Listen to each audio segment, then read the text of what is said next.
The Trump staff shakeup hit the Pentagon with the ouster of the nation's highest-ranking military officer, General C.Q. Brown, and other senior leaders at the Navy, Army, and Air Force. It's the president's prerogative to choose his advisors, sure. But what's the impact of firing his top advisor, and when will we get a new one? Well, Margaret, you first of all have to look at what's going on at the moment, right? What's the immediate impact? This position as the chairman of the Joint Chiefs of Staff is in charge, as it sounds, of everybody and planning forward. We have the crisis in the Middle East that's still unfolding. We've got the crisis at the border where more and more active duty troops are being sent to. Guantanamo is getting built up. And then you've got Ukraine and the future of NATO. So this comes at a critical time, and the dismissal of C.Q. Brown will have immediate ramifications.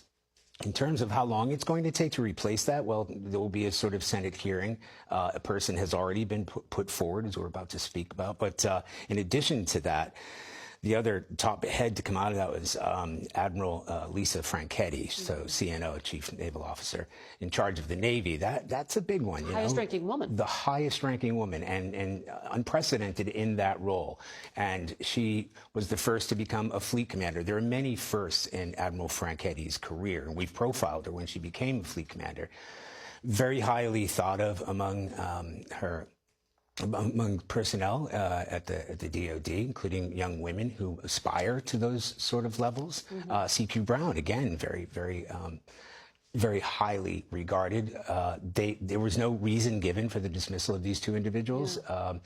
We do know that Secretary Hegseth has actually name-checked C.Q. Brown as saying that he's criticizing him for his DEI programs and saying that was he given that promotion because he was black? He says we'll never know. He also took aim at Admiral Franchetti, suggesting she is a DEI hire herself by virtue of the fact that she is a woman. Also, in addition to that, was the second in command of the Air Force who was also removed. So a lot of changes, and you mentioned the word purge, and that's exactly what it is from the very top.